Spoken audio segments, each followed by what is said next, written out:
Well, the Browns have just been very disappointing. I tried to tell these guys about the Brady Quinn, okay? Now listen, because I'm really high on that kid. But, man, this management, I even told them, after they made the playoffs that one year, I told them, I said, hey, kids, you got to relax because your next year is going to be bad. But they panicked, let go of that Ronnie Corral, and then they let go of the Romeo Crennel. Yeah. Yeah. Did all that stuff, and then they decided that they want to trade everybody. Braylon Edwards, how can the Brady Quinn, the magic stuff that he does without anybody around him? Yeah, he's got there isn't much there. From the Jets that wasn't no good. Chancey Stuckey? No, the coach, man. The coach. Oh, Eric Mangini, yes. Yeah, that guy, he don't even look like a people. He don't look like a people. No, the guy looks, man, take the Bills, man. Take the Bills. Okay, take the Browns Bills. Ain't going to do nothing, man. Minus 6.5. T.O. finally going to have a breakout game. Well, I think it does seem like an awful lot of points for the Bills to be laying down. Again, though, I haven't looked at the line, but I think you're probably right that the Bills, this is probably a steal at 6.5, come to think of it.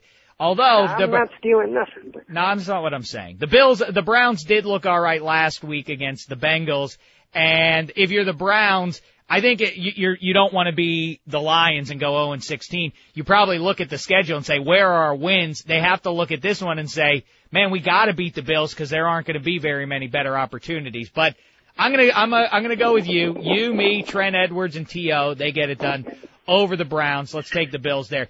Next up, a team called. Hold on for one quick second. Where are you going? Hold on one second. Important call. Hold on one second. Important call. You're on the podcast with me right now. Hello. I can't believe this. What an outrage. How dare he? I get him on the line. He belly aches to me. All he does is complain. I'm on hold with the Ed right now. We're doing the podcast as we speak, and this is how I'm treated. This is a slap in the face. I have half a mind to hang up on him. Hello? Hello? Hello? I think I'm tempted to hang up on you right now. No. You gotta relax. Sometimes you. I gotta relax. I'm doing the podcast right now. You think that's good? You think anybody wants to listen to you while I'm on hold with you? Listen. I'm listening. You gotta understand what happens sometimes. What's that? People get phone calls. Yeah, but so you let it go to voicemail. You're doing something important right now. You're helping me do my picks on the podcast. You think this is... Well, what did the kids say? My bad. Yeah, that is what the kids say. It's wrong. I just don't understand. I have people regularly on this show, people who have national reputations for their sports knowledge. They don't take other calls. Well, they should. I don't think they should. That's not the point. Let's just continue. A team named the Pittsburgh Steelers. They won the Super Bowl last year, they had. Yeah, man, listen. I did something that I'm so proud of. What's that? I predicted that the Steelers and the Patriots would both go 16-0. You're right, and you're wrong about that. Twice over. I put the whammy on them, but guess who's 4-0? Who's that? Your Indianapolis Colts. We'll get to them. We'll get to the Colts. I didn't realize. So that was your diabolical plot to jinx both of those teams. You think I would really think the Steelers and the Patriots was going to be good? No. I've given up on trying to predict what you think.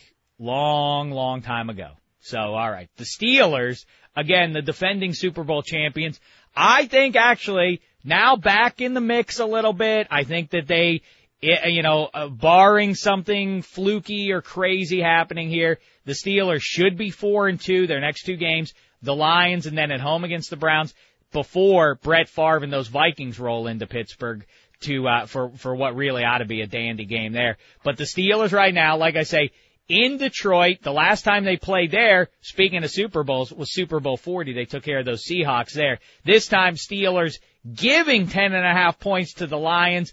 At the time of this recording, still not clear if it's going to be Stafford or Culpepper. Looking more and more like it's going to be Culpepper. Calvin Johnson, though, banged up right now. I don't know how, nobody really runs on the Steelers, so I don't know how the Lions score outside of something in special teams. I think the Steelers, the way that offense looks, they're not, the Lions aren't stopping anybody running the ball right now. after Rashard Mendenhall's breakout last Sunday night. I think they keep doing that. Steelers, 10.5 on the road feels like a lot, but I'm going to take the Steelers. How say you, the Ed?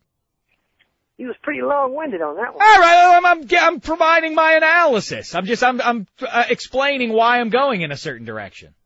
All you had to say was Steelers 26, Lions 9. All right, see, you're a man of fewer words than I. So let's move on to the next.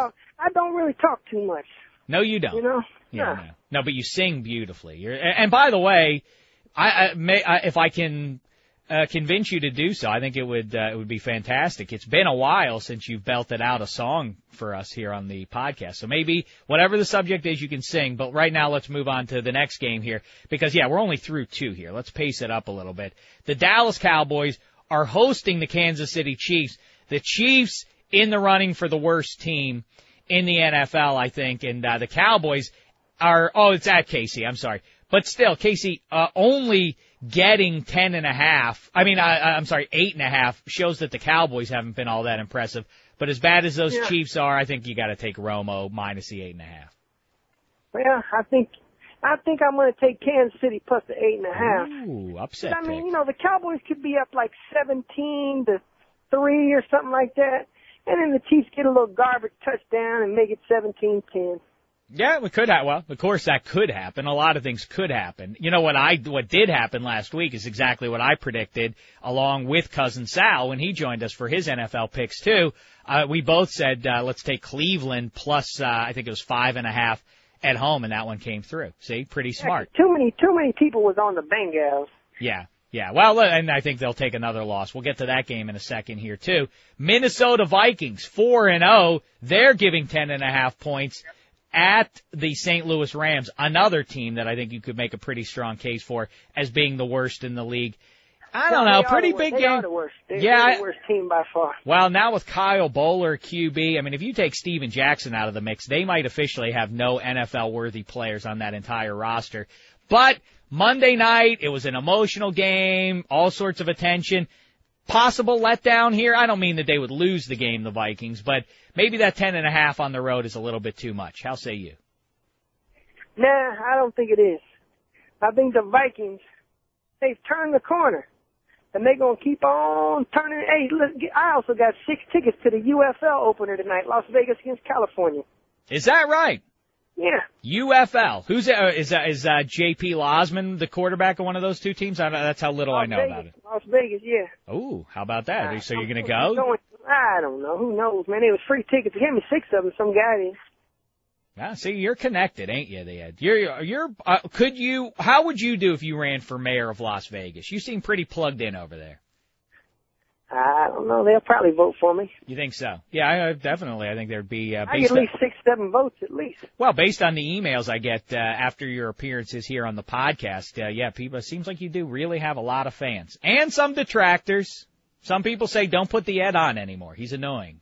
Stuff like that. I don't care. You don't care? They're probably annoying too.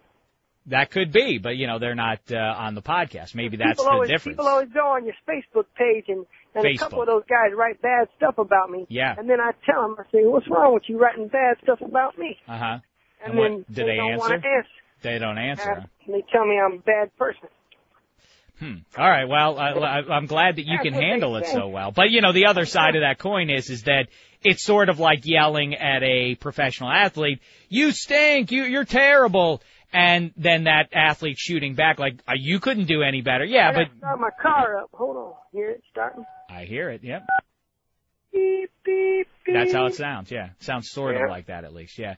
But when athletes say back to fans like, well, you couldn't do any better. Yeah, but I'm not getting paid to play games. So that's the difference. Like sometimes I'll give a pic on the Facebook or the message board or something, and then somebody will say, oh, what happened? I'm like, well, you know what? I didn't see you pick a pick, so what are you talking about me for? Yeah, true.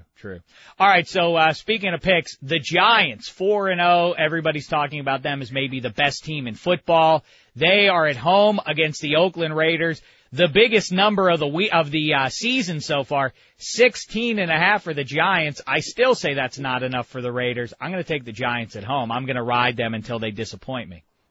Yeah, I can't see the Raiders scoring. David Carr's quarterbacking for the Giants this week. No, he is not. Eli Manning's going to play with the plantar fasciitis. He's not going to sit out. Yeah, sitting out. But listen, David Carr, he's still an NFL quarterback. So yeah. I don't think you're right about that. Where are you getting that information that David Carr's starting? I got inside information. All right, well, you and I have different inside sources because I've not heard Well, that's that. okay. We'll see who's right on your next show. On Monday, I want you to write a formal apology to me when David Carr starts again. Hey, speaking of writing the ad, I hate to be, to be obnoxious and self-promote, but do you ever read, on ESPN.com's page 2, they sometimes run some of my columns, some thoughts that I have on the world of sports. Do you ever sit down and read those? Yeah, I've seen a couple of those nonsense things. Yeah.